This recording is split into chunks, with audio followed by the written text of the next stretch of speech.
en particular queremos compartir con ustedes un informe de las experiencias que pasamos nosotras, las cuerpas trans, queers, LGBTIQ en este territorio por culpa de la desinformación y deshumanización de nuestras cuerpas.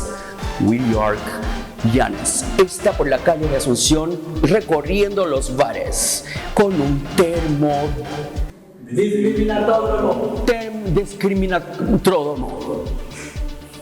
New York.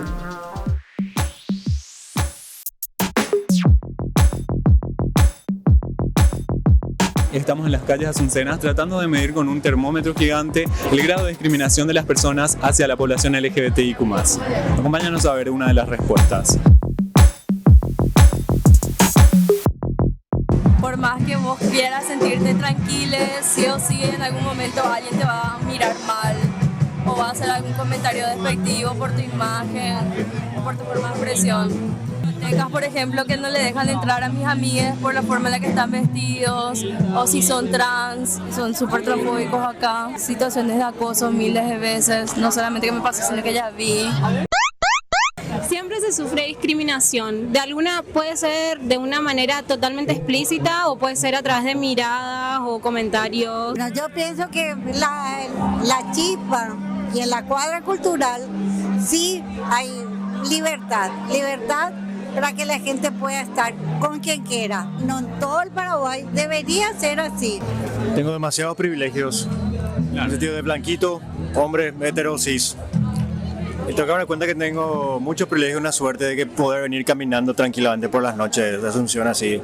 No hay discriminación, pero sí acoso. Es bastante incómodo caminar por acá y recibir acoso por parte de los señores que están acá. Eso. Pero discriminación nada. En los lugares a los que vamos somos bien recibidos, no hay problema en cuanto a nuestra vestimenta, nuestros brillitos. Tranquilo, sí, seguro no. Es difícil decir que me siento seguro porque por todas las cosas que ella vivía acá en el centro. Yo que soy del centro sí te puedo decir que me siento seguro acá, pero en este único lugar. Sí tuve en una oportunidad en uno de los bares también de acá, no muy cerca, hubo como una cierta discriminación, pero luego he visto que se le bajó la caña en las redes sociales a este lugar que así te hace sentir súper bien. Los empresarios que se conservan el derecho a admisión de ciertas empresas y no dejan entrar a personas LGBT por una cuestión de vestimenta o orientación o por lo que sea, o inclusive por ideologías políticas.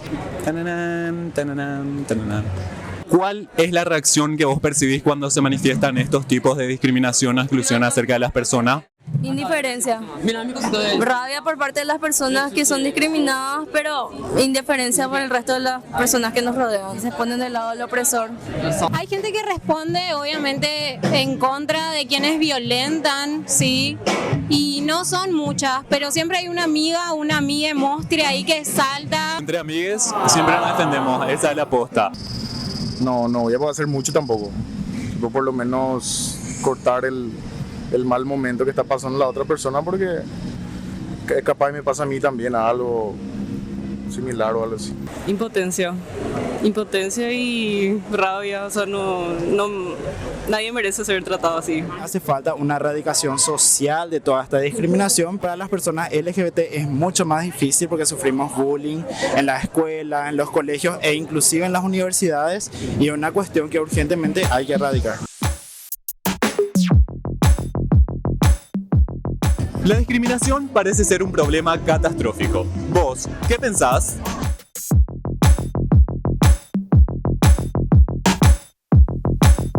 Algunas personas trans y queers no quisieron aparecer en el video. Vamos a pensar un poquito sobre eso. Poner la mano en la conciencia. De repente, tener reflexiones.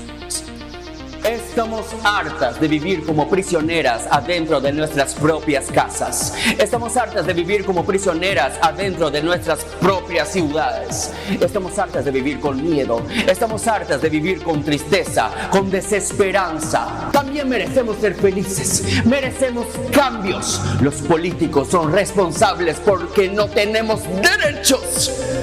A ellos decimos: ¡basta!